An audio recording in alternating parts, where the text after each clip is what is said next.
Over the last two sessions, we have covered in the first session a perspective of Sri Aurobindo's life and work with a special emphasis on his spiritual life and his impact upon the world.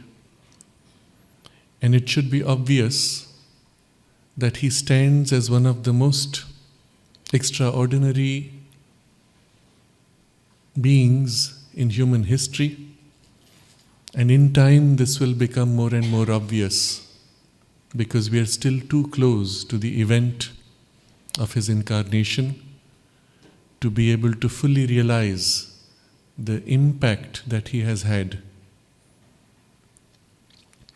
In the second of our discussions, we had a kind of a survey of Sri Aurobindo's writings and his thought, touching upon the broad content of his major works, not doing justice to any of them in the process, but still getting a sense of why these are so important and the broad spread that they cover. Several people asked to have some more material for deeper experience or contact with his personality as well as his writings. And there are two books which are on display here, which I would highly recommend. This is Sri Aurobindo, an intimate biography by my teacher M.P. Pandit, which he said he wrote with the special perspective of Sri Aurobindo as a human being and the personal intimate contact with him. And when he wrote it, he said he received direct help from Sri Aurobindo, which allowed him to complete this very quickly, because it was a request from the government of India when he wrote it. For the broad outline of the content of Sri Aurobindo's writings, I would suggest this as a booklet, Sri Aurobindo, a survey, also by my teacher M.P. Pandit, where he covers Sri Aurobindo's philosophy, yoga, Sri Aurobindo on the Vedas, Upanishads, Gita, Tantra, Indian culture, social development, human unity, on Savitri, and Sri Aurobindo's literature generally. And so these are two books I would highly recommend. In this, the third of the series, I propose to go in a survey also of the uniqueness of Sri Aurobindo's yoga and integral yoga and the practice. Naturally, being a 1-hour discussion, we will make a quick survey, but I hope to be able to touch on the most significant aspects, which are otherwise generally missed for many reasons, which as we proceed, we will recognize. As with everything else regarding Sri Aurobindo, we find that he always goes to the first principles. Any question raised, he never takes it on the basis of some earlier preconception or on the strength of some tradition or some lineage or some saying or some quotation from some famous person. He always goes back to the first principles, which are the most essential truths or natural universal truths, and then from there builds the whole in a complex, rich, multifaceted logic, the result, which is the answer to the question. And so when you read him, you have the sense that, yes, this is so obvious, it is so natural, it is self-evident. It is not true because he says it, rather he says it because it is true. And this is the special feature when we read Sri Aurobindo. You will come back thinking that, oh my God, I could have thought of this. And this is true to me irrespective of whether he says it or not. Except he showed it to you in a way that made it so obvious. And so when you look back at just as a quick example, something which I could have touched yesterday, when you look at the big problem today of capitalism versus communism, on the one side United States representing capitalism, communism represented by what was then erstwhile Soviet Union, and other representatives, you could say, on one side, people who will swear by one, reject the other, others who will swear by this, reject the other. Sri Aurobindo does not look at the isms. He goes to the root, the truth behind each. And he points out that communism is based on a profound truth of the self, which is the truth of an underlying equality. Because in the consciousness of the self, all is equally expression of the self. And in a human being, and in all human beings, in any community, we do feel the truth of that resonating in us, and we want all of us to be, well, equal. To have equal opportunities, equal access, equal everything. And so communism tries to justify, organize, and express this truth. And now suddenly you look at communism from a very different perspective, isn't it? But in the way communism organizes it, it suppresses by ignorance or as a compulsion in order to assert equality, it suppresses freedom. On the other side, if you look at capitalism, it is rooted on another profound truth of the self, which is freedom. You should be utterly free to be able to do whatever you choose to do. We will obviously say, as long as you don't intrude on someone else's freedom. No, even that should not matter. You should be entirely free, or that's how we feel. We should be, isn't it? We want to be free. And this is the truth of the self. The self is utterly free across space, across time, in all circumstances, compelled by nothing, conditioned by nothing, limited by nothing. This is our deepest truth of self. And the capitalist framework attempts to organize society in a way that this truth can be highlighted and organized in a practical way with whatever minimal restrictions that you may need for practical reasons. But in the process, it ignores or needs to suppress the truth of equality. And the result is you create as if a kind of an artificial hierarchy of slavery. You are free to be a slave inside a system where you have to serve something you dislike in order to earn money to survive, in order to be free, but then obviously you're not free because you're a bonded slave for the rest of your life. You're paying your debts all through, from the moment you're born. And so you see, in capitalism, an attempt to realize one truth suppresses the other, and in communism, the attempt to realize one truth suppresses the other. What's the future of these? Now, at this point, you don't need to read further. If you just apply the common sense, you say, inevitably, one will try to follow the other's model and incorporate it. So you see, eventually the Soviet Union disbanded and became a kind of a semi-mixed capitalist, socialist framework. And you see today in America the similar trend for an urgency to as if impose socialist values in a way that are so contradictory to what was the basis on which the whole society had been organized. Both attempts will fail. And this is the point Sri Aurobindo makes. Now you have to come back to Sri Aurobindo because the rest you cannot do on your own. And then he gives you another truth. He says these two truths of the self cannot coexist unless there is the third truth of the self, which is the truth of the fraternity.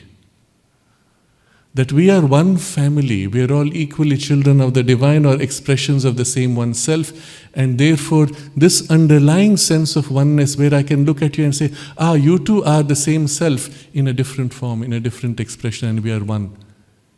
In this underlying, even while being diverse, in this underlying perception of the self, we are one family. This fraternity, when it emerges, then equality as well as liberty can coexist. You take out the fraternity, then equality and liberty will fragment and become opposing principles. It's so obvious when he says it, isn't it? You could have thought of it. Or rather, you knew it already somewhere deep inside, and as he articulates it, he draws out this knowledge and you say, yes, of course. What's the way forward now for humanity? How do you resolve this problem? Well, increase the fraternity. And the other two will take care of themselves. And Sri Aurobindo points out the French Revolution actually was an attempt to bring forward these three truths. liberty, equality, fraternity. You're familiar with these words, right?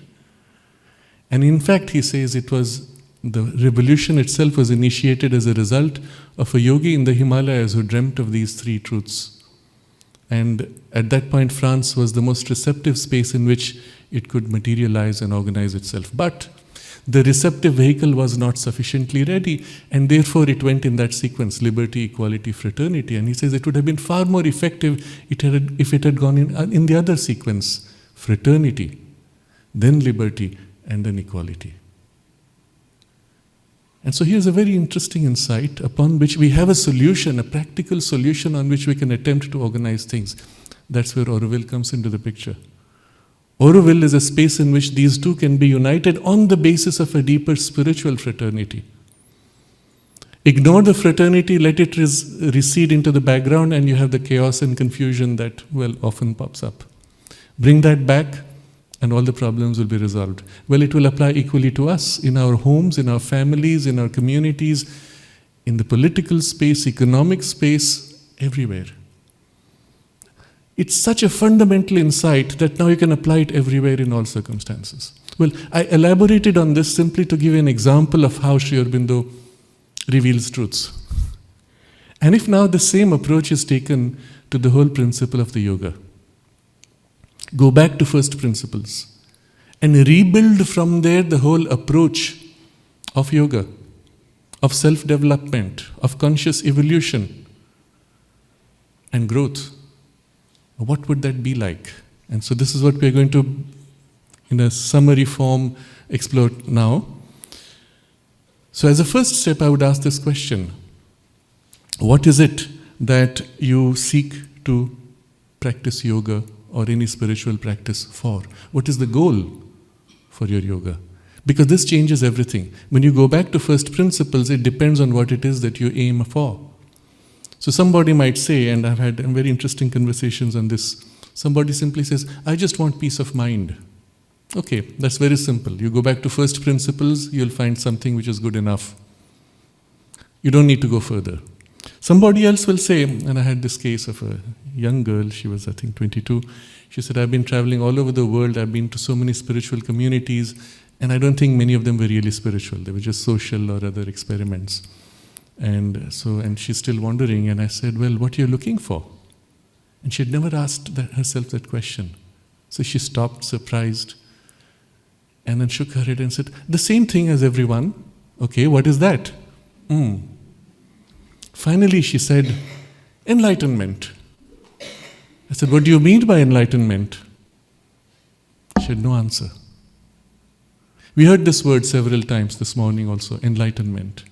I have a problem with that word because it actually is an undefined term. Europe underwent the age of enlightenment some 200 years ago. So Europe was enlightened, remember? You go to a Buddhist conference, they will speak of attaining enlightenment. But the word enlightenment is an English term. It's not used in Buddhism. It's a translation, and a bad translation. So European enlightenment would be equal to Buddha's enlightenment? Or enlightenment being a translation of nirvana? No, it's not nirvana. They should not use that word. And this creates so much confusion. I met somebody, very elder person in New York, and he said to me, I'm enlightened. I said, what do you mean? He said, one day I just woke up and I was enlightened. So I belong to the lineage of Ramana Maharshi because he was also self-enlightened. I said, is Ramana Maharshi's experience the same as yours? I don't know. I don't know what experience he had. So when people say somebody is enlightened, I step back. It means they don't know what they're talking about. So what are you really looking for? And what do you mean by that word? And most people are not aware. And so I'm going to discard that term and perhaps use a term which is better known to us, such as union with the divine, self-realization, oneness with that, the source. And so we can use the word yoga itself meaning union. We use now this term yoga in that sense as uniting with the source of all things, or uniting with your own deepest, truest identity, being, soul, self. or that being indescribable, you merge in that in identity, you could call it nirvana or other terms. These would make sense. So we are going to set ourselves such a goal. Yoga as union in that, in the one, in the divine, in God, in your deepest, highest, truest potential. Whichever way you look at it, all of these eventually merge to become the same. So, if that be the goal, again we have to go back to first principles, but we can't. We have one more question. What is the relationship of that with you, with this, with the world? And this, the answer to this will make all the difference in terms of what you're going to do next. In most of the religious traditions, the relationship between that and this is such that that is a way separate, cut off from this. So in the Abrahamic traditions, God creates the world, steps back, and gives you rules and conditions. If you follow those, eventually you get rewarded in some system or punished in some other way. But he is out of the system. He creates and he's outside. This idea then comes into the modern scientific thinking, where the universe itself is seen like a gigantic piece of clockwork. One day there was a Big Bang. Again, it's a reflection of the biblical idea. God creates the universe. One day there's a Big Bang. You can't ask what happened before Big Bang, because that's not a question that they want to hear and they can't answer. So somehow there has to be a Big Bang, and how, we don't know. That's not our problem, that's your problem. And now everything works as a machine. So again, the origin is separate from the result, which is the world, and you including. In other systems, some of the traditions, religions, philosophies, they will say, well, somehow this happened, we don't know how, but then that being the goal, you have to get out of this. Still this and that are separate. Inevitably, whenever these two are separate, the goal of your yoga or spiritual goal, ideal, philosophical goal is to get out of this into that. Even the systems which claim, oh yes, but we value life, we want life to be made better, eventually they say, after doing it all, you go away, finished, you don't come back. So modern Vedantic schools will say, again, this rebirth, again and again, you get tired of the rebirth, eventually you exhaust your karmas and get out. While you're here, you do your good, you help others to get out, but still the goal is a getting out, isn't it? The same in Buddhism. The same in all the religions. Can you find even one system which says the goal is here and not there? None. Even when they say this is important, you have to live life fully, but eventually the reward is there. There is none at all except Sri Aurobindo. This is so important to understand because it changes everything. And we have to go a little deeper to why this goal is different. Because in all those, the origin was separated from the world and from you, so you have to go back to the origin which is outside. In the perspective Sri Aurobindo brings, the world itself is a conscious expression of the delight and bliss and power and beauty and love and knowledge of the divine. It is the divine pouring itself out to become world. Where is the divine then? Right here. All this substance is made of divinity. You are made of that divine consciousness. But in the way the divine pours itself out, becomes in multiplicity as if self-lost. And it's part of the intention, part of the play of the delight to be self-lost. And therefore what we experience here is a condition of loss of divinity, although made of the underlying divine. So we can use an analogy. You say when modern science discovers this, all this is made of protons, electrons, neutrons. Do you see them? No. But it's made of them. Okay, you take it on faith value. But rationally it makes sense. Logically you can validate it, etc. So in the same way, all of this proton, electron, neutron we can conceive, or subatomic particles we conceive of as if foam of the divine whirling consciousness, the dance of its blissful, intense power. So this perspective and the perspective of science increasingly grow closer. But if this is divine essentially, then evolution becomes also inevitable, because the hidden divinity now inevitably must emerge and become more and more evident. It cannot be held hidden. It has to push forward, because that is the underlying truth. And the appearance of division or suffering or pain, etc., are an appearance only. And that which is true inevitably must override that which is an appearance. To the extent that we can say the appearance is not the truth, you can say we are aligned to those other traditions which discard the world and want to go elsewhere. Yes, we agree to this extent that the world as you see it is not the truth of the world. But then to say the world is an illusion is an error, because it is a dream fact real, which but for the dream would not be wholly true. You remember this line from Savitri, which was read earlier this morning? It is real because it is a fact, it is made of the substance of divinity. And we being here and emerging as if in an evolution is also one of the inevitabilities of the divine truth that we are. And so what's the point of it all? Well, for the emergence to be increasingly expressive of that divinity and the divine potential that we are originally and essentially.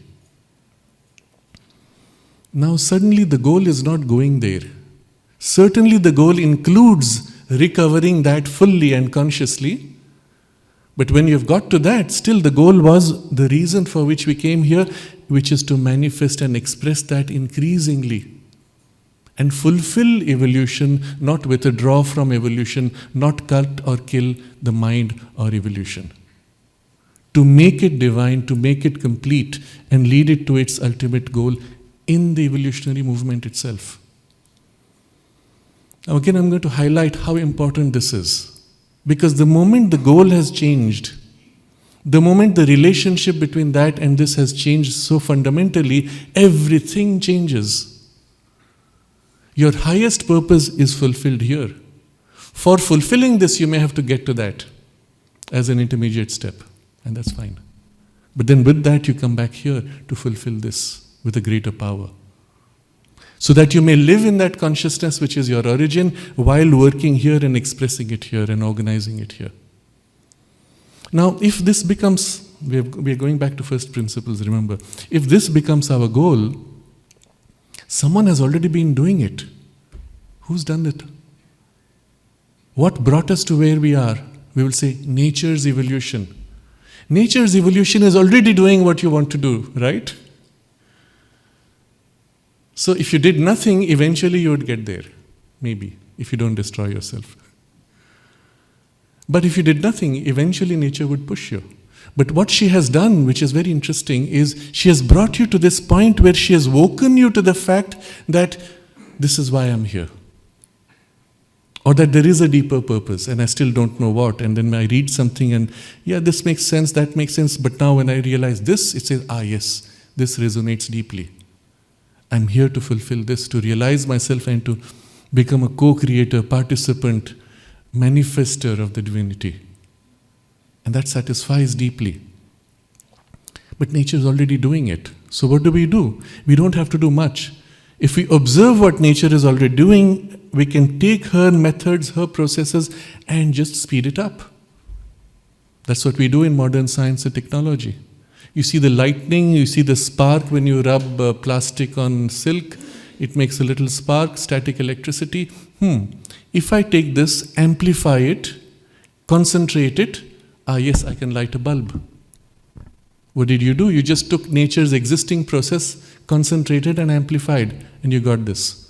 That's what we call technology. What about doing the same thing with your consciousness? She's anyway pushing you to grow and evolve.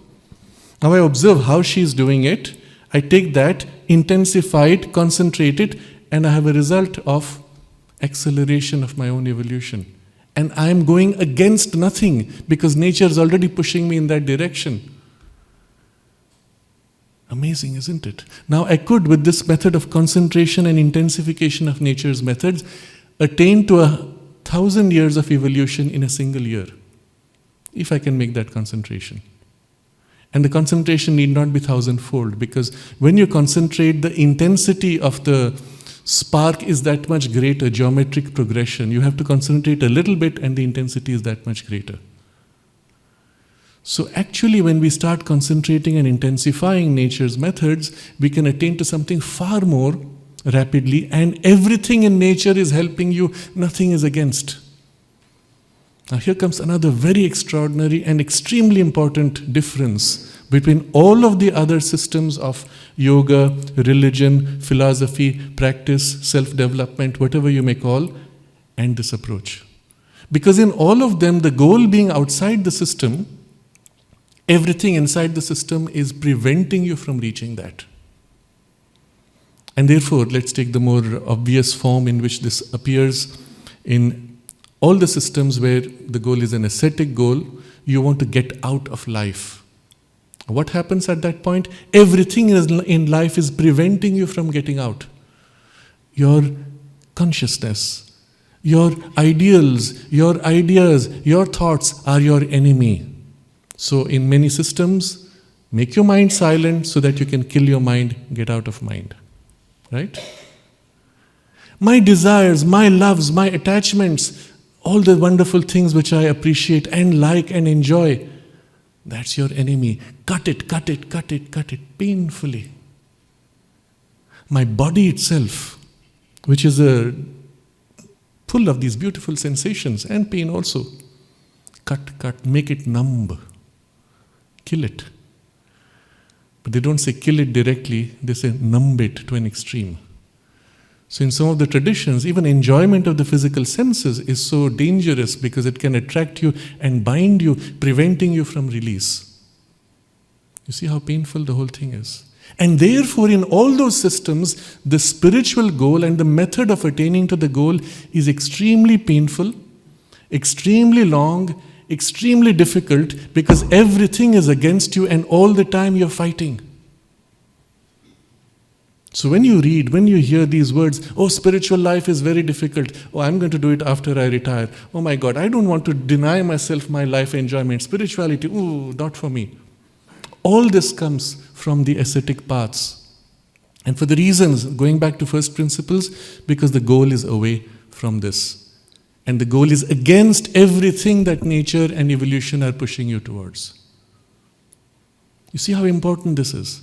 The moment you flipped the reality to the other, the truth, underlying truth, that we are here to fulfill evolution, now look at the whole scenario, what happens?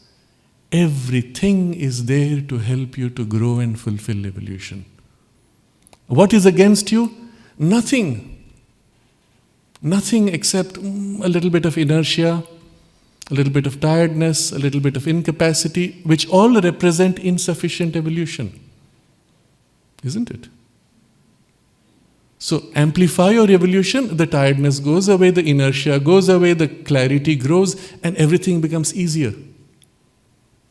What's against you? Nothing at all. Everything in life is there to help you to grow.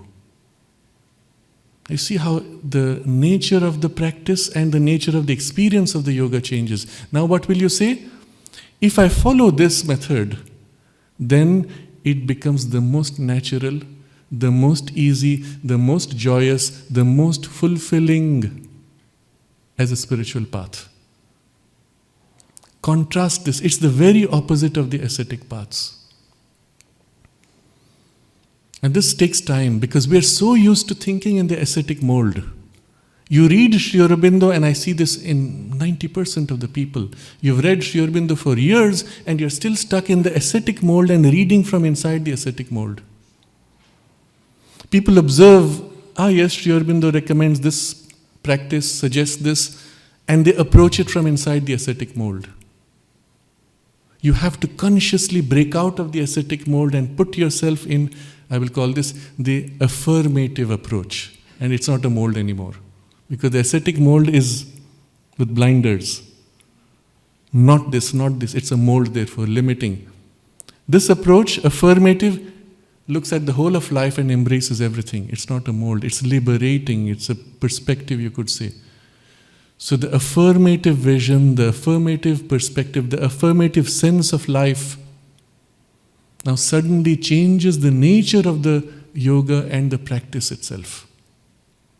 And I'm going to pause here just to allow this to sink in. Sri Aurobindo puts it in this way. He says, Since our goal is to fulfill this evolution, we have to see the full consequence of it. But it involves changing nature. Therefore, changing nature, of course, is difficult. So he says, for the goal we set ourselves, it is the most difficult yoga. But for the result that we gain with the effort made, it is the easiest. And for this reason, which we have just been discussing, everything is there to help you.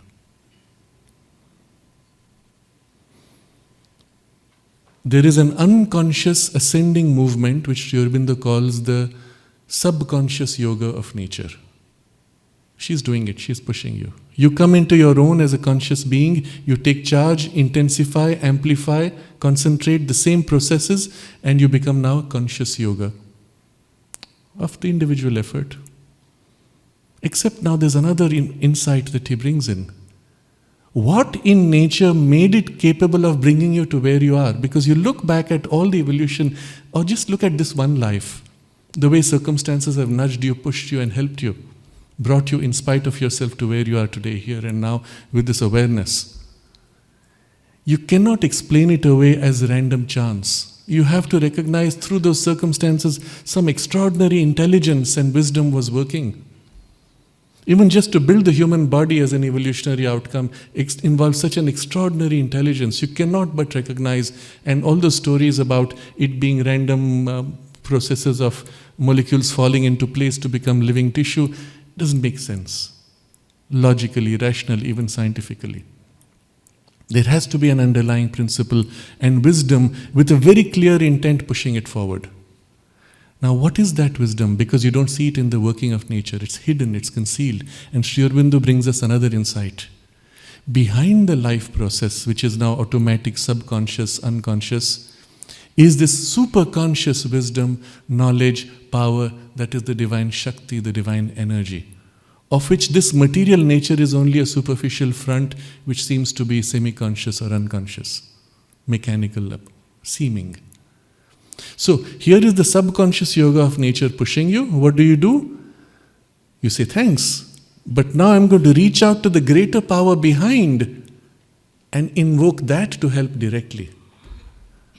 Now you see what happens. Where subconscious nature can push you, and she will still doing it, will take over 1 million years, the direct action of that superconscious power behind is invoked directly upon you, and that makes that 1 million years happen in a single year. Because it does not have to work through the slow process of subconscious nature. Here is the very essence of the integral yoga and its practice. So simple, so obvious, isn't it? And you've gone to first principles. At this point, you actually don't have much in terms of questions. Yeah, of course, it's obvious, it's so simple. The only question remaining, okay, what do we do? How do we do? How can we make that thing happen more easily?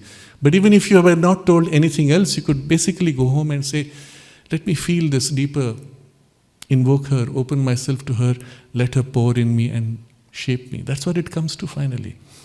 So Sri Aurobindo summarizes, again, rationally, the next step of the logic. The whole method of the integral yoga, he says, is to put yourself entirely in contact with this divine consciousness, energy, wisdom, knowledge, power.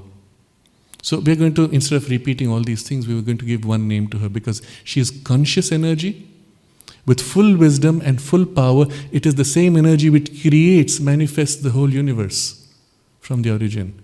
And she's in a consciousness of oneness, superconscious power of the divine pouring to become the universe. So we call her Divine Mother. Why Mother? Because that is the most natural relationship of the universe to her, because she embraces everything in the universe, gives herself, pours herself to fill everything, form everything, nurture everything, nourish, protect, lift, raise as a mother. And underlying it all from her comes this pouring, mighty power of melting love with which she does it all. There's no other term for it except Mother. And she is super conscious. She is utterly conscious. Within you, she is conscious even when you are not conscious of her. There's this very famous prayer, mantra, which was given, Sri Aurobindo says, for India's freedom. which is called Vande Mataram. Bankim Chandra was the rishi who saw this and articulated this. And it was the prayer which led India to freedom. The moment India became free politically, the first thing they did was they threw it out and replaced it by a song which was written in praise of King George V when he visited India, and made that the national anthem. Why? Because, well, some Islamic groups said we can't accept India as mother. It was sad, and it led to a failure of so many efforts in India. You brought a colonial symbol as the national anthem. One day I hope it will change. But Vande Mataram, Sri Aurobindo says, was a mantra given for India's freedom.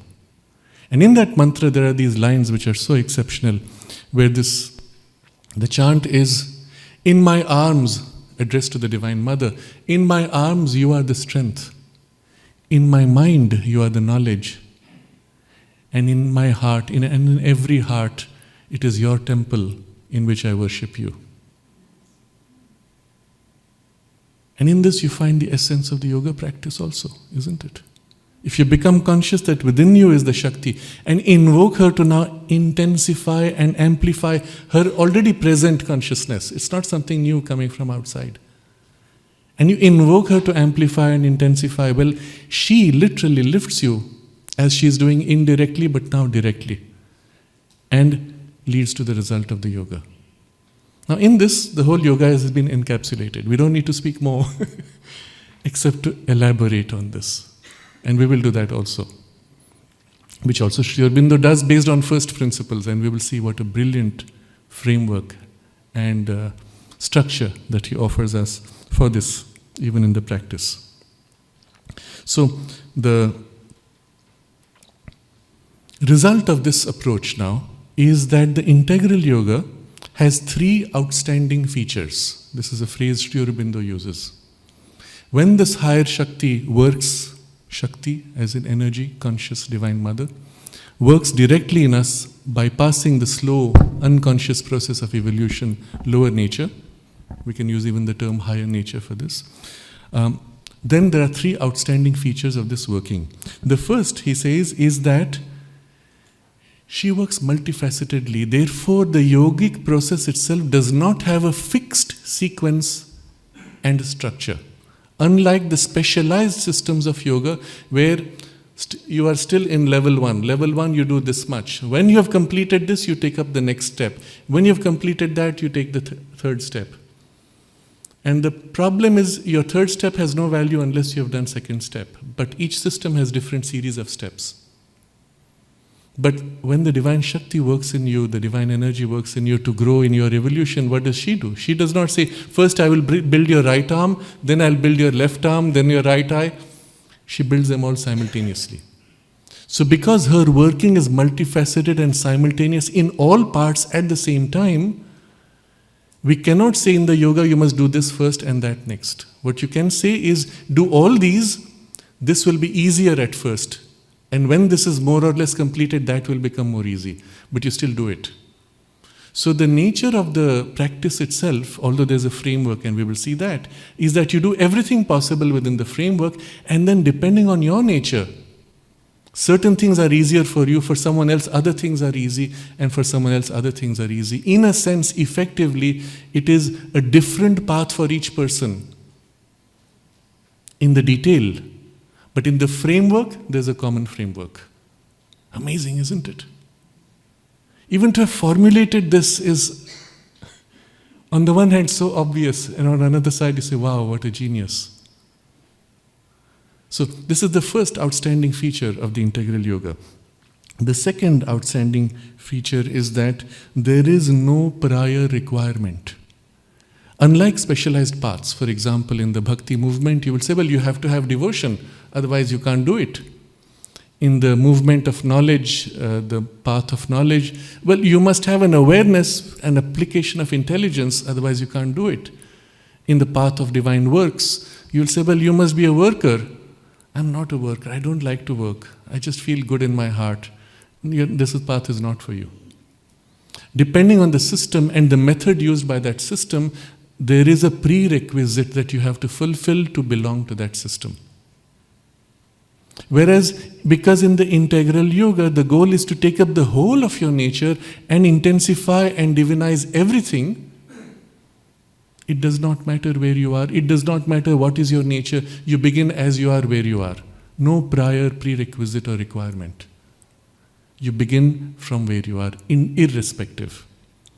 So, all types of nature in all of humanity can practice the integral yoga. There is no requirement or prerequisite as in a specialized path. Again, it's an outstanding feature. No other system has this. The third outstanding feature of the integral yoga is that because what you are doing is not contrary to what life has been doing, because the conscious yoga is an intensification of the unconscious yoga of nature, everything in life is present to help you, and all circumstances are made into a means for the acceleration of your evolution. Therefore, nothing needs to be withdrawn from, nothing needs to be stopped or changed, nothing needs to be abandoned, no part of your nature or consciousness is also abandoned. Everything is taken up, irrespective of circumstances of life, all is used as a means. Now, obviously, there may be certain circumstances which are more helpful, others which are less helpful, and you may modify those as you go along.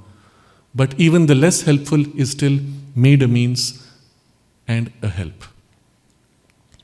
These three outstanding features, and Sri Aurobindo uses this phrase because they belong to no other existing system. They can only belong to an integral yoga which is so comprehensive and rebuilt from the fundamentals. So, with this background now, we'll look at what is the accelerated outcome that we seek for. How far are we going to go? What does it mean now to unite with the divine consciousness in an affirmative yoga? Well, in the existing systems, often you will see this. The consciousness separates from the body when it unites with the divine. It inhabits the body perhaps, but the body is left behind. The analogy given in many of the existing Vedantic systems is that of a candle. The candle by itself, well, barren. You light a flame, the flame rises on the support of the wick. But the candle remains candle, the wick is burnt. Eventually the candle melts and drops, and the consciousness liberated fades away, gone from the world. Candle remained candle. Dead, finished. So you will find in most of the traditions it's this. Well, you do what you can while you're in the body. Eventually your body will shed. You will be free of the suffering. You'll be free of the ignorance, unconsciousness, or whatever the specific. Except there is one thing, I did not mention this. There is one system which actually says, no, you should live. And that we call materialism. Which says there is no soul, there is nothing else. Just live your life, make the most of it, right? But that one is affirmative in a way, but not satisfying because it ignores the deeper reality. And yet the truth of the affirmation of life is there. And so in many ways this phrase has been used to describe Sri Aurobindo's teaching as a divine materialism. Interesting idea. Because there you're sharing that outcome, that goal. So in a divine materialism, the body is not going to be like the candle, which will just support a spiritual consciousness and get burnt by its intensity. Even you will see in some of the Buddhist traditions, they have this very interesting idea that when the great teacher leaves his body, he uses all the gathered intensity of power and turns the body into ashes or flowers or dematerializes it. And they say, this is now he has gone into rainbow body. But this, well, like the candle, burnt, left behind. But in a divine materialism, the body itself is going to be divinized. What does that mean even? It's beyond our current conception. But we have an idea, and we can begin by an understanding from top down. What happens if your mind is divinized? At the moment, your mind is this little instrument which picks little pieces, facts, arranges, organizes, makes some construction of a story. Meanwhile, somebody else has made a different story and our stories collide. But if somehow our mind could open out and receive all knowledge, we don't need to build a story.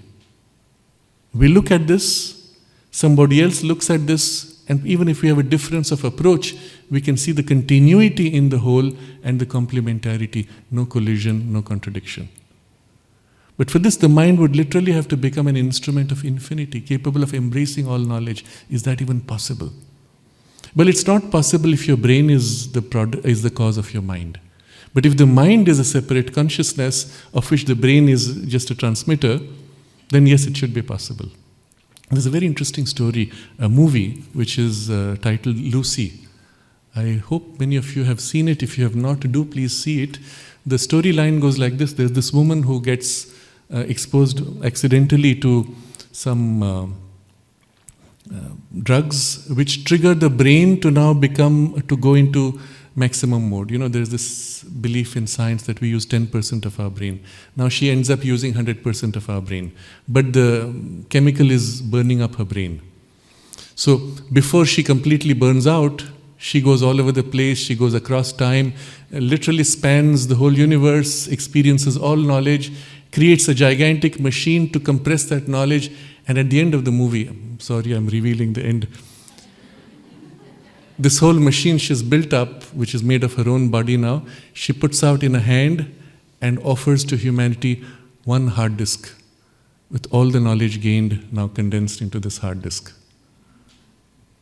Beautiful idea, but it made me wonder, can you actually condense all knowledge into one hard disk? That's the problem. Because knowledge is not informational content. If you just had to describe the nature of the experience of love, human love even, and beyond that, if you had a touch of the divine love, and I believe most of us have been touched at some time or other with that experience, and if you had to describe that, it would take a whole hard disk just to describe that drop of divine love. And still you would fail. The nature of knowledge is not reducible to form and hard disk. It is only experienced in identity. And this is a fundamental shift we have to make in our understanding of knowledge itself. And so if your mind can now grow and widen and merge with the self, or become an extension and an instrument of the self, without limitation, without distortion, with full clarity of the light of self, then yes, your mind could actually experience all knowledge and be able to articulate it without burning up. And still be an individualized mind with specific capacities. Is this possible? And Sri Aurobindo asserts, yes, it is. And he gives reasons. And one of the simplest reasons, and I give this to you as an evidence even, it's actually what Sri Aurobindo shows as evidence. He says, look, observe what happens when you're solving a problem. Somewhere within you, you know that there's a solution. And as you're working to approach, you're solving the problem, finding a solution, someone asks, how far are you? I'm almost there. Now you don't know the solution, how do you know you're almost there? So somewhere in an underlying consciousness, you're actually aware of the solution, and as you approach it, you can feel the approach of the solution. Even when you reach the solution, I would ask, how do you know it is the solution? Because when you have reached it, you have become one with it, and in the identity you know it. But you already knew. When you get to the solution, you say, of course it's obvious. It feels as if I already knew it, and it was brought forward from some deeper layer now to my surface. If you observe this process of learning, fundamentally, all knowledge is inherent at an underlying level and is only brought forward in identity of surface consciousness. And this is the reason why Sri Aurobindo explains, and all of this is validated by our experience and also the logic. He says, if you study something and you don't understand, you go to sleep, you come back and you read again and you understand. Why? And he explains this, because the true knower within you has been made conscious that you're looking for this. And now his gaze turned to the solution now pops up in your surface consciousness, yes, now I understand. Meaning there is an underlying consciousness which is already a true knower, which knows already, of which this mind of yours is a superficial, partial representation. And if this mind can now turn open to that and allow that to fill it, then you have reached that stage. And your mind is as if divinized. In degrees perhaps. Nevertheless, it is possible your mind can be divinized or can become an instrument for the divine knowledge to pour through and articulate. And this would be the nature of the transformation of the mind. divinization of mind, fulfillment of the mind's evolution. Of course, there will be higher gradations, but this gives us a first glimpse. The same with your life energies. You've experienced how your energies can pour through with an intensity, sometimes amplify enormously when you're enthusiastic and then shrink when you're depressed. Where did that excess energy come from? And with a little bit of skill, you can experiment with this and realize when you're tired, you can concentrate and open out and as if draw from the universal energy and refill and become fully fresh in a very short time. It's a very simple exercise anyone can do. But if this is the case, can you not open out and become in a continuous state of oneness with the whole universal energy that now pours through you unendingly? Actually, there are people who seem to be able to do that, and you see them and you wonder, how do you get so much energy and you eat so little? Isn't it? Most of them eat actually very little. Why? Because they don't need to draw energy from matter, they draw directly. But we can all train to be able to do that. But still, the grade of energy you draw is coarse, crude, and it often has a very strong quality of attraction, repulsion, desire, and things like that. You notice in the grade of energy you can shift gradations. The energy can be refined or coarse. And you sense this in people. You sense this in your own states. So it means literally the whole of your vital energy, which is like a bundle, whirling energy of your life energy, can open out now and literally plug into a deeper, higher, more powerful, more complete, more refined, clear streaming energy and become now a condensation of its working in you as a whirl. And such would be the nature of the life energy becoming more and more refined and eventually divinized, opening out to its own infinite truth. And the next logical step would be, well, your body itself, which is a condensation of energy finally, but what happens to this substance? And here again we notice within the body there are gradations of substance. The bone being perhaps the least conscious, nails being not so conscious, hair being not so conscious. You can cut it, no pain, right? And yet some of us do feel, when you cut hair, you feel something odd. You felt that? I had a problem in my childhood. For years, as a little child, I would cry when they cut my hair. It's one of the reasons why it's a bit longish. Because I felt as if my hair was bleeding. I would come home and it's bleeding. Something is... And so I had to do that because in the school it was a regulation, you had to keep your hair short. So as soon as I completed my formal education, I just let it grow and grow and grow. Eventually it came to something which was pretty long, and I just left it inside my shirt. People didn't know how long it was. And I wanted to see what difference does it make? Why do I feel this? And about a year or two down, I said, okay, now the experiment is over, and I cut it to what felt right about this much. I just as an aside, but to show you that actually what seems to us unconscious has a consciousness even. And if you look at the science of it, inside the hair is actually a tube, a hollow, through which substance is released from the cells of your scalp to oil it inside out. When you use strong shampoos, that dries up. And this was the basis for Sri Aurobindo's experience, which I mentioned in our first session. In the jail, when he did not have enough nourishment, his hair was shiny and oiled because of the working of the spiritual force inside the tissue of his body, making changes in their working. Now observe the result. When you're full of energy, your body, your skin, everything becomes as if younger, fresher, regenerating rapidly. When you're depleted and tired, it seems to age and becomes, well, wrinkly, tired, dull, lacking glow. So when this consciousness, spiritual consciousness, begins to fill the physical tissue and amplify, literally your body begins to look younger. More naturally beautiful, more naturally harmonious, more naturally healthy, full of vigor and vitality and extreme adaptability.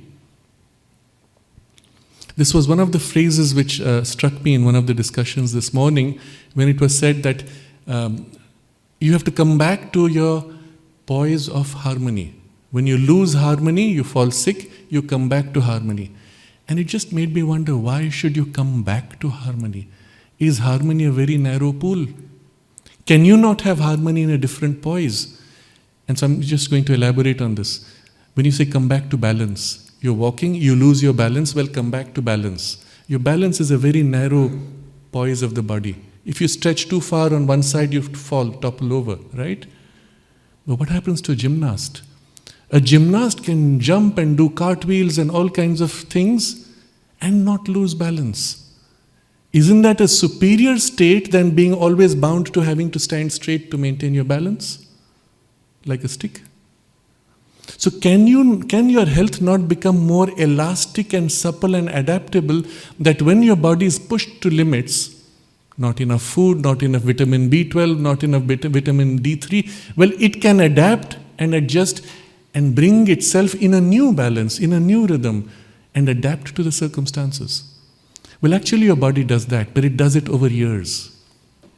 So when people live in a different kind of diet, you find eventually the genetics adapts to that lifestyle, and they have a hard time now eating the other kind of diet. But that's a slow process. If your body itself becomes much more conscious, can it not adapt in a few days? And if the power and the energy is intensified even more, can it not adapt in a few hours or a few minutes? Can it not heal faster? And obviously your answer is yes. Should this not be a greater capacity of your body? Should we not aim for this? So these are all indications of what happens as your body begins to become filled with the working of the divine energy and begins a process of what we may call a physical transformation. The culmination of which would be that the tissue itself now becomes conscious to a degree that is currently unimaginable. And as a result, plastic and adaptable to a degree that is now unimaginable. Even ability to regenerate itself rapidly to a degree that is unimaginable. Well, actually we can imagine, we do see these things happening in exceptional circumstances. And so the example is there, and nature makes sure we see these examples. Literally, there are examples of people who had cancer full of nodules in the body, and one night, this lady has an out-of-body experience, a near-death experience. She goes into this high state of consciousness, is embraced by this incredible divine love, and she comes back. And it was just the previous morning they had done an X-ray. She comes back and suddenly all her cancer is gone. And they do an X-ray the next day, all the nodules have vanished. Literally an instant, overnight freedom, cure. And what do they call it? Medicine says, we call it spontaneous regression. So by giving a name to it, so we are so smart, we have given a name, spontaneous regression. Yours is a case of spontaneous regression, you are discharged, finished. Our work is done. How did it happen? Not our business. You've labeled it and thrown it out. But if it could happen to that one person, or many such cases, in fact there are about 2,000 such recorded cases, medically recorded, why can't it happen to all of us every day at all times? That was one brief glimpse of a high spiritual, powerful consciousness joining with the body momentarily overnight and then withdrawing. And it had this effect. What if you live in this immersion of this? There are extraordinary incidents and examples from Sri Aurobindo's life and the mother's life, and I'll just touch upon a few to illustrate. So when Sri Aurobindo begins his yoga at a very early stage, I spoke of the hair, the skin becomes shiny, the face is glowing, and a few years down, he's actually working on the shape of his body, and it's noted in the record of yoga. He puts a pressure on the shape of the skeletal structure of the body. And he says it took about 5 years for the skeletal shape to change, and the waist became more narrow and the form changed to become more elegant. But much before that, the skin tone changed. He had from childhood pock marks from, I think, chicken pox or some such disease. All those pock marks vanished. The color of the skin, which was dark brown, became clear, goldenish, and the tissue became young. And people who had seen him before and after were shocked by the change. I think Purani records this change because he had known Sri Aurobindo before. He comes now to Pondicherry and sees Sri Aurobindo after the yoga and says, what has happened to you? I don't need any further evidence to validate the effectivity of your yoga. Just that. Kapali Shastri was one such who had also seen Sri Aurobindo at various stages recognizing this. And there is also the description of the mother herself. She says at a certain age when the yoga was fully concentrated on the vital region and transformation of the vital was taking place, she said she was looking so young as to look like a teenager. And this is normal. It's to be expected because, well, that's how it should be when the higher force works and the consciousness and the evolution is accelerated. Now take it all the way to the physical body, even the nails becoming conscious, every cell eventually, because it has an individualized, basic subconscious consciousness, becoming divinized, each cell would be able to feel and consciously hold the divine presence and relate to it consciously. What would that be like as an experience? Now here we come to a dimension which is so extraordinary. The body, when it touches this, let's say the flower, right now who is touching? Well, this tissue touches, it passes through some electrical signals to my brain, transfers to my mind, which interprets it as, yes, soft, it is pleasant, it's so nice. The smell is good, this is beautiful. But when the tissue is divinized and becomes conscious or superconscious, as it touches the rose, it feels itself touching the divine substance that is rose. And experiences in the touch itself the thrill of the beloved. And then that registers in different parts of the consciousness, each of them knowing the divine in the way it can know. And each of these parts becomes as if a different instrument for knowing the divine and relating to the divine. Now I mentioned this, I think, in the first session, or maybe in the first session we had. The mind becomes an instrument for holding and expressing a divine knowledge. The life energy becomes the vital pranamaya body. Vital body becomes an instrument for holding and expressing the divine power. Omnipotence. If this is omniscience, that is omnipotence. And the body itself becomes a vehicle for expressing the divine beauty. And the soul, the psychic being, which also now grows to its oneness with the self, becomes a conscious instrument for the divine and becomes an instrument for the divine love. And such a being now, holding the rose, registers in each of these different parts a different way of relating to the rose, and the experience is one of bliss in all its colors and facets. What you experience through 5 senses become now 5 different kinds of contact with the divine bliss, and each is unique, at each moment unique. And I don't need to just touch the rose, even looking at it in consciousness, because your consciousness now encompasses everything, includes everything. There is an identity held. And one of the things which could happen is, as you hold the rose, you could as if infuse your consciousness into it and amplify its own life energy, and perhaps the rose blooms. And this was the case, in fact, when the mother gave flowers to people. Sometimes the flowers would stay fresh for days, even without water. And there were others with whom within a few minutes the flowers would fade. And mother pointed to that and said, notice that. It means they had a lack of receptivity.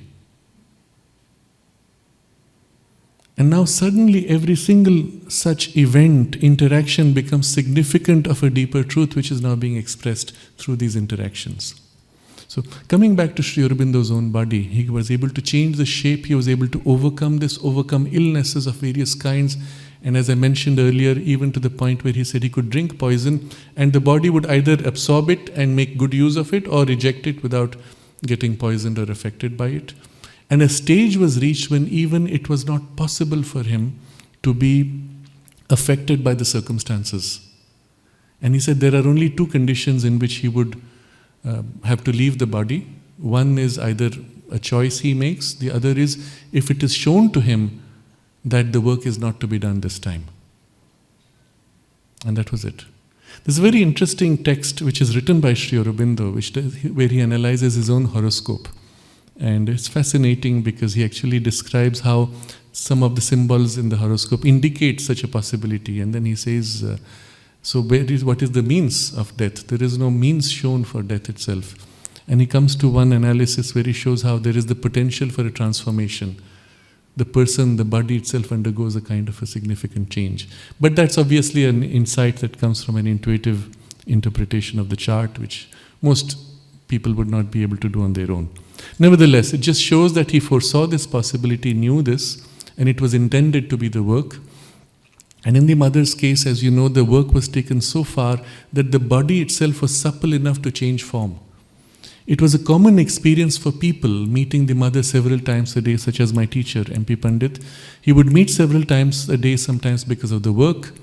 And he himself mentions this. He says, we would notice she looks totally different at different times. And somebody wrote a letter to Sri Aurobindo. Is it my imagination? But I see her so different. And Sri Aurobindo wrote back explaining, he said, no, it is true. Her body is so plastic that at each moment the shape of the body itself changes to express the consciousness that she is embodying for the nature of the work. Now I come to another example of this, which is one of the most moving experiences I have personally heard from somebody who was a Frenchman, whom mother named Tanmaya. He was a teacher in the school. He was very close to another Frenchman who was the head of the school at that time, Pavitra. There's a name given to him, Philippe Barbier Saint-Hilaire. He was an engineer. And he was very close to him, and Pavitra one day, passes away. And mother describes, she was surprised at this man when he passed away. As he was leaving the body, part by part he was taking out layers of his consciousness and joining them into the mother, transferring into her. And she said she was very surprised. She did not realize he had this capacity. And she says, obviously it was a capacity he had developed in an earlier incarnation. So very unusual. Okay, the story ends there. Now Pavitra's friend Tanmaya is very sad. He is in a depression. He's crying every day. My friend is gone. He goes to the mother. He is crying. And mother says, why do you cry? He is within me. And he says, but mother, I'm missing him. Mother again says, but he is within me. And finally she says, do you want to see? And Pavitra doesn't know Tanmaya doesn't know what she means by do you want to see. So he looks at her and he says, and I have this on record, I have heard it from him. He says, her entire face changed shape and became the face of Pavitra, smiling. And he was so overwhelmed. And then her face came back to the shape it was. Physically. Now, it's not something she would do. It's not a performance. It was needed at that point. She allowed the Pavitra's consciousness that was absorbed in her. She allowed it to express itself fully, and the physical body followed the form. That's all. No big deal, isn't it? It has to express the consciousness that it inhabits. Think about it this way. Your mind changes mood according to the consciousness, the power, the quality you have to express in a given situation. It changes quality, it changes shape. Well, the body itself, when it becomes sufficiently plastic and superconscious, will change shape to express whatever it needs to, isn't it? Inevitably. But when the cells begin to relate directly and express the divine consciousness, one of the things that will change is that the cells do not have to bind to their old habit of unconsciousness, non-divine consciousness, which was what? Decay, aging, death. When you live by the divine consciousness, you are always constantly expressing, the divine youth, freshness, newness, immortality. So one of the natural consequences would be that the body itself would not need to age, would be free of that compulsion, and would be able to remain young as long as it chooses. Of course, you can choose to say, okay, now the work is done, so I let the body shut down. But it's a conscious choice. There's no compulsion on it. Unlike the cells which live by the old habit of past nature. So one of the consequences, it's not the goal of the yoga, but one of the consequences of the yoga will be this constant youth and the delayed aging and eventually a kind of a practical immortality. Now all of these are implications of the physical transformation and are intended in the current evolutionary trajectory, which is the reason why the best of our science fiction and dreams all point to such things. Look at the cinema of today with all the superpowers that you see in people, the body's flexibility, ability to stretch or to be able to change shape, and all these things which you see in these superheroes. Why do we conceive of that? Why do we enjoy looking at those things? Because somewhere inside we know this is what we should be able to do as a natural consequence of our evolution, now accelerated and therefore achieved in a much shorter time. And if this is true of each one of us individually, what would be our collective life? What would be our social life when we come together? What would we do as beings? If a monkey had to conceive of a human life, what would he say? Next step in evolution, my tail will be longer, stronger, I'll be able to swing from one tree to the next and maybe jump from one forest to the next. That's all he can do, amplify his own current capacity. Cannot conceive of a higher consciousness and its sense of purpose. The monkey will still see a human being. I'm reading a book. So as I read the book, he sees I laugh, I smile, I weep. And the monkey takes the book, holds it upside down because he's not reading. He smiles, laughs, and says, see, I'm human. No, it's an imitation. What would a supramental consciousness do? What would it be its action, being, nature? I won't use the word entertainment. It doesn't need entertainment perhaps. I don't even know what it would want, right? Well, we get a hint when you look at what happens in states of exaltation.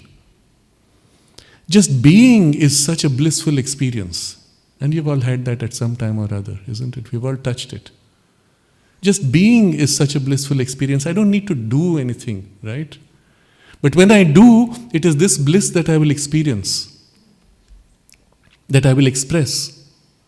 The creativity will be of an experience articulated and expressed now as completely as possible, perfectly even. Or maybe there will be degrees of perfection that we attain, and each one, it doesn't mean that evolution has ended, because each one is still growing. So the capacity to express would distinguish one being from the other, although all live in this blissful state.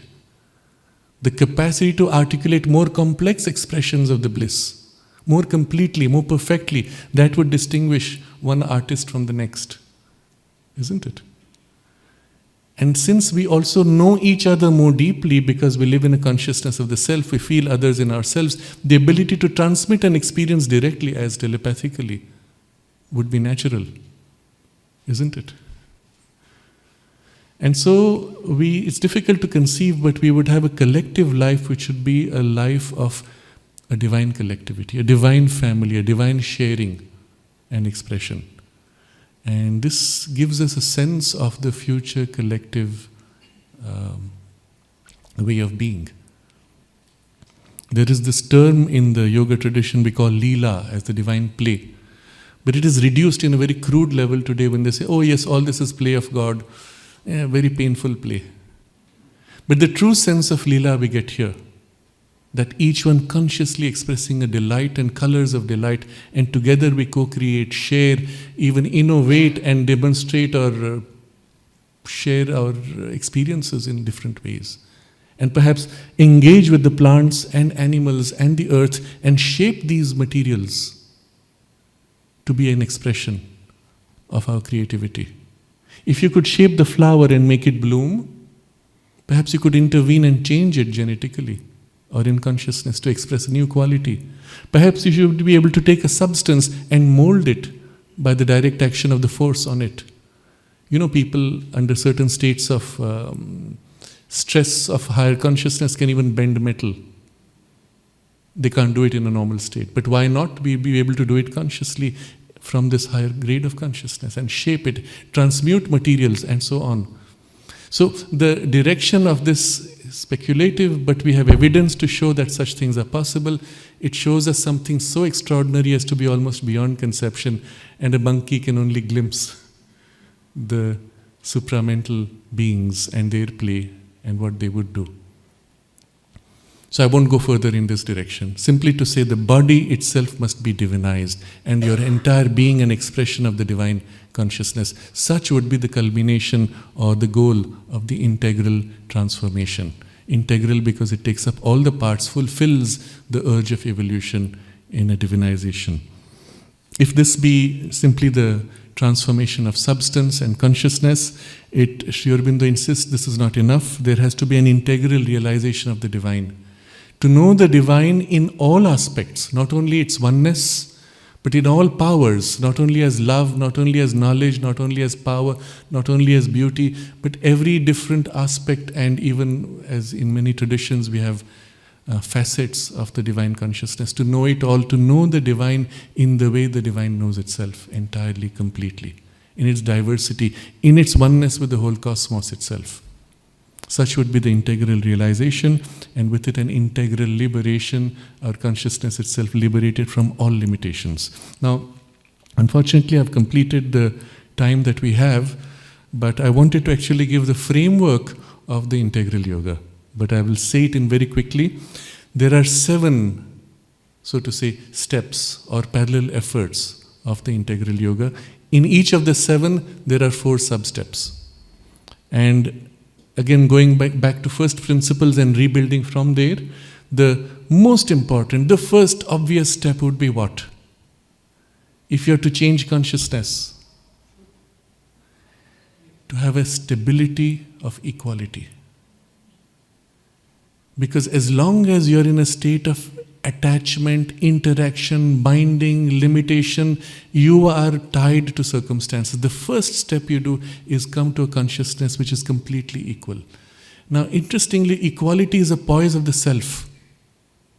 And so, even as you bring equality artificially initially, make your mind quiet and equal, make your emotions quiet and equal, make your sensory responses equal.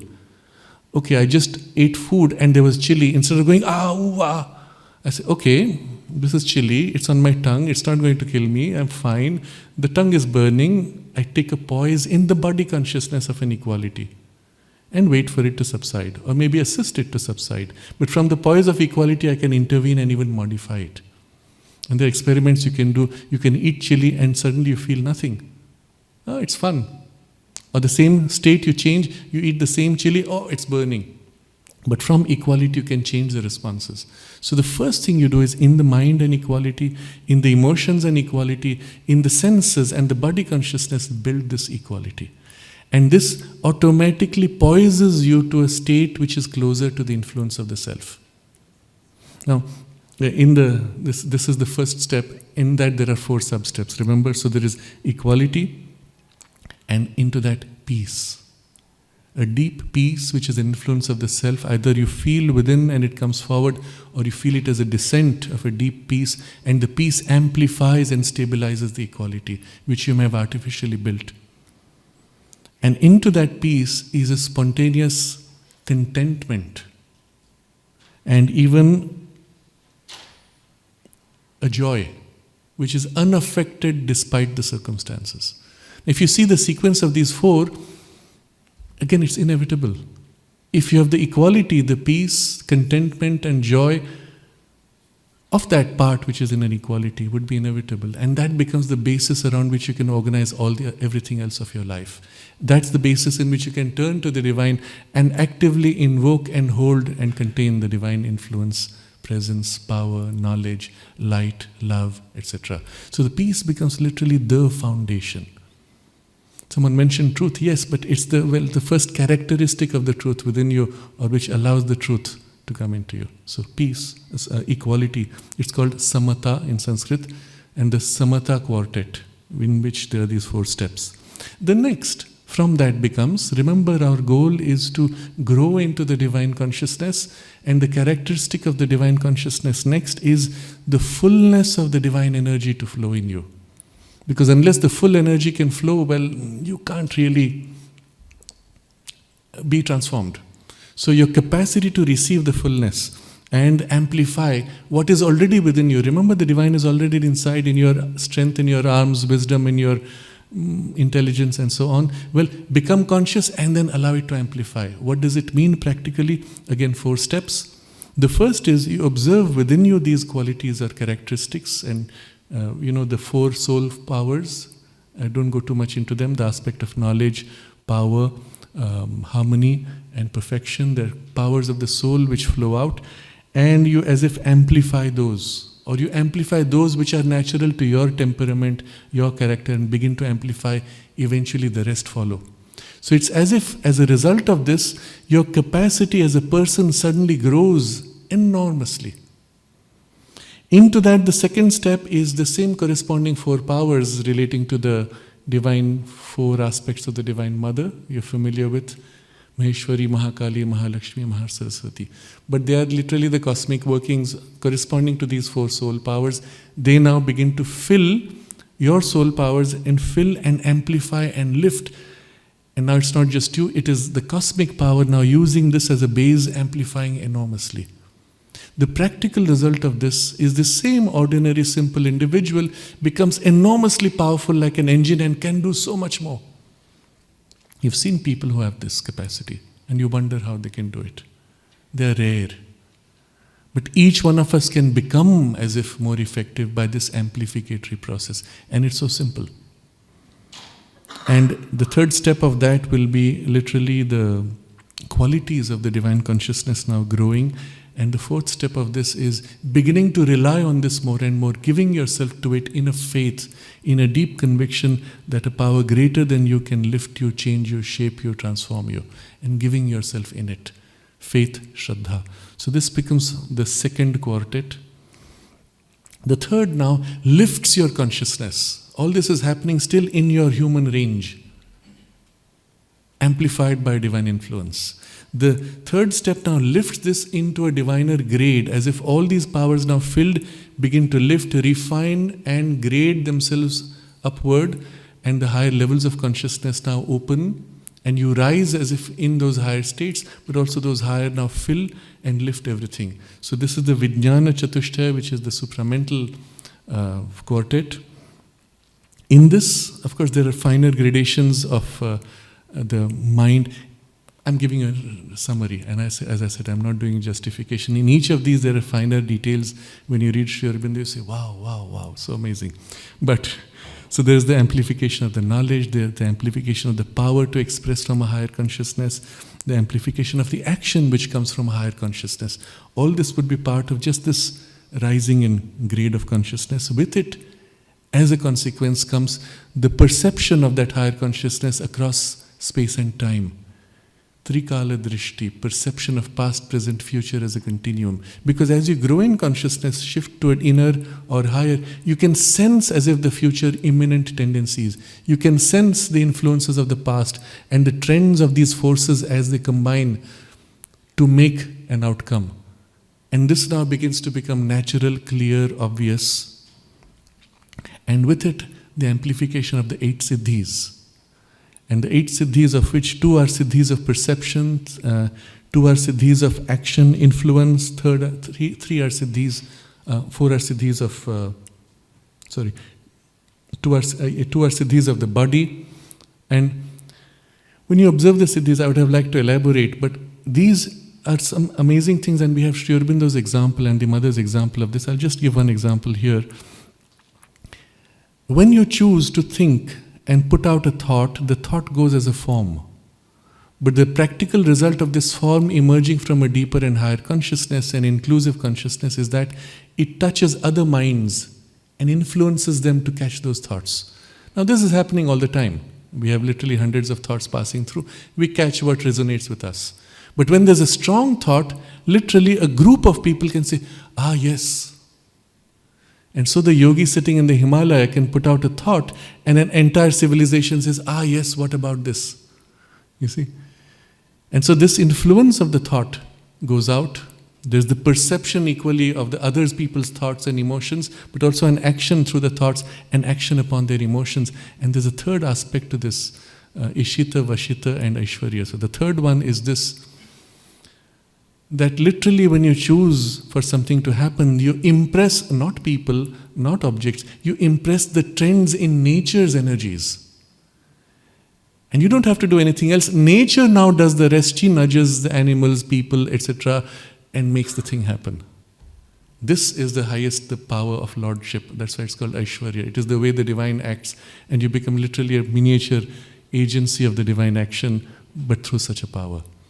And literally, we see this happening in the lives of Sri Aurobindo and the mother. So many times my teacher MP Pandit had stories. He would come with felt pens he had arranged because he knew mother liked them. And as soon as they came, before he has told her, she would say, they have come? And he says, how does mother know? She said, yes, but they told me and I've been waiting for them. So she would need something and circumstances would begin to shape themselves and make it happen. Of course, you can intervene on a person or on a group. That's different. That's the Ishita or Vashita aspect. But this is impressing, the Aishwarya power is impressing the need on nature. Just the fact that you need creates a ripple and circumstances organize themselves. So, there's a detailed description of each of these qualities, powers, and aspects of the attainment.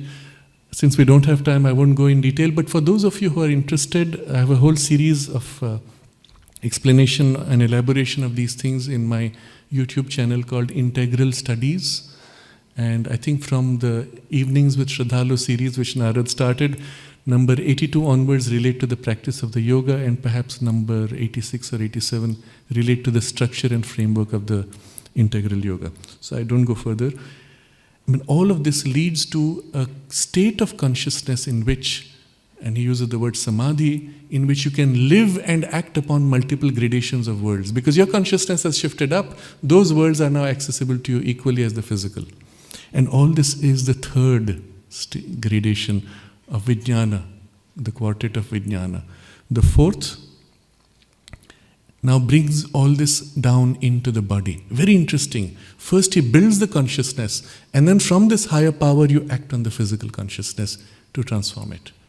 And so the fourth is the Sharira Chatushtaya, the physical body quartet. First part of this, remember it's four things. First is health, perfect health, arogya. Effortless, perfect, spontaneous health. The second is freedom from inertia in the body itself. And one of the implications of this as a side effect is that the body itself can become light. I mentioned this in the first discussion, Sri Aurobindo with his arms and legs up, no tiredness at all. There was one experiment he did. For 27 days, he ate nothing, just drank water. And every day he tested himself by lifting a full bucket of water. Arms stretched, body is just as strong, no tiredness.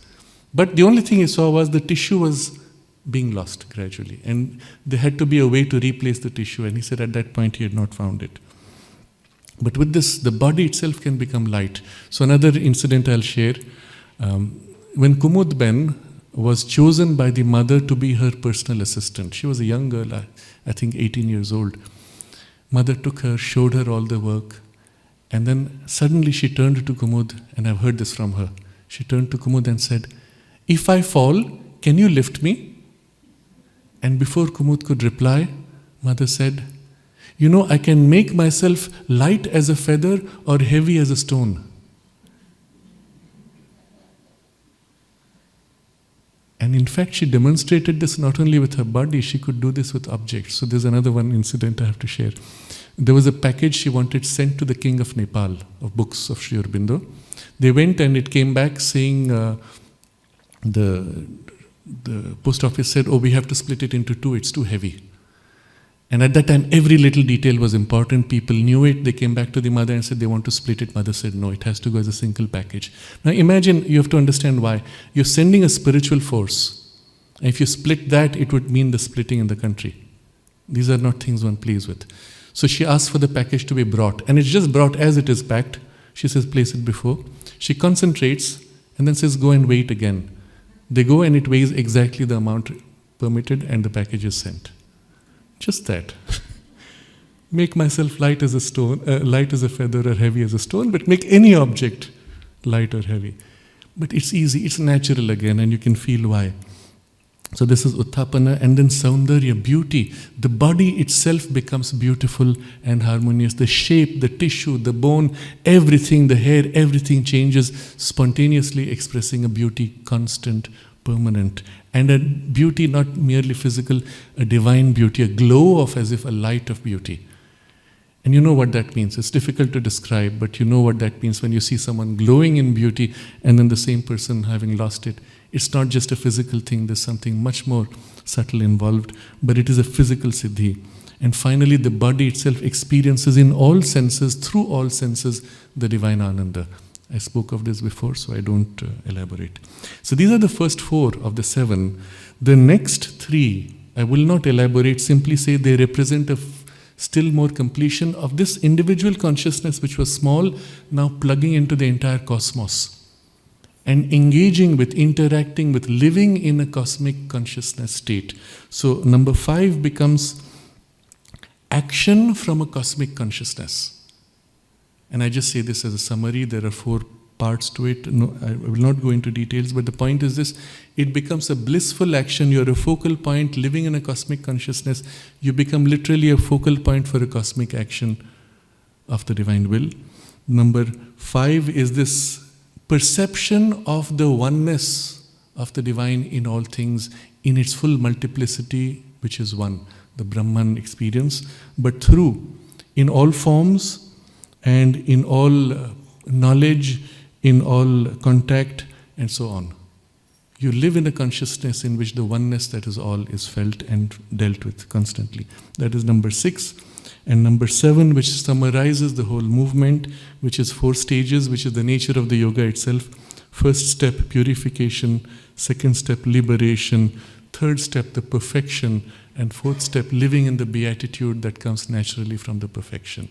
So this is the framework of the integral yoga summarized in what is the 7th step. So I've not gone into elements of the practice, form of the practice, the nature of the concentration, all of which would take a little more time, but these are elaborated in the talks which I mentioned before. But here you see the outcome of a yoga that is intended to divinize and transform life. Contrast this with an ascetic path where the goal is to get out. Well, why would you bother with all this? You find the shortest route out and get out, isn't it? But the moment you say, no, the goal is to divinize, then everything suddenly becomes important, and all these things now need to be taken into account, and naturally it's a massive, massive challenge.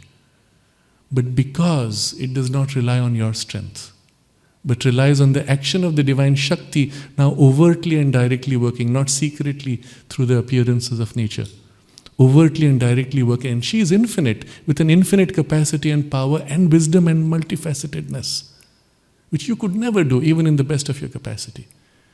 So it is possible to achieve this in a single lifetime. By the simple fact of becoming conscious of her, opening, giving yourself to her, invoking her, holding, containing her, and allowing her to work in you, to transform you. Very simple if you look at the essential process. But to make this possible, there are ways you can do, steps you can do, methods you can utilize, but they're all secondary. The direct method is a direct opening in consciousness and identification and self-giving in consciousness. And therefore, that letter which I mentioned in the first session, when a disciple asked, if I open myself entirely to the mother, if I surrender myself entirely, is it true that she can transform me in an instant? And Sri Aurobindo's answer, yes. And you see how the yoga itself now is brought to this essential movement of self-giving. What's the easiest way to give yourself? Give yourself in love. Love is a movement of self-giving, is a movement of identification, is a movement of self-loss, where your narrow little ego sense dissolves into that which is blissfully, beautifully, so wonderfully divine mother. And so a conscious, gradual movement of self-giving in love is the simplest, most rapid way. But just a devotional opening and giving is not enough. You have to understand the full scope and context in which this must be done to be able to make it a part and a means for the integral yoga. And so we have to be grateful to Sri Aurobindo for this gift of a new yoga, for a new consciousness, for a new step in human evolution. It includes all that was done in the past. It's as if all the elements and systems in the past prepared specialized aspects, which are all included in this, but by a fundamentally new approach. And which gives us not only the certitude, not just a hope, but a certitude and inevitability of the divinization of the human being, the human consciousness of humanity. And a new age based on a new consciousness and a supramental age, on a supramental consciousness. All of us must consciously aspire and make effort towards this. It does not happen by itself. What happens by itself is the kick of nature, unconscious. You make it conscious, consciously aspire, accelerate, intensify, open to her action, and she lifts and does the yoga in you, transforms you. With your active participation, not passive. But all of us must remind ourselves of this purpose and take small steps every day. And if you forget, the moment you remember, resume, make that effort every day, however small, every day. At least remind yourself this is your goal. Hold your aspiration, align it to her, open to her, however briefly. And during these days here, let us all put this into practice again in a very small way, as a conscious aspiration, as a conscious ideal. Make this the aim of your life. Whatever else may come in the way is a means towards this. Make this consciously the aim of your life. And the result will be an automatic acceleration of the whole evolutionary movement. We'll take a moment to concentrate in this aspiration and integrate this and make it the center of our life and our purpose and our birth.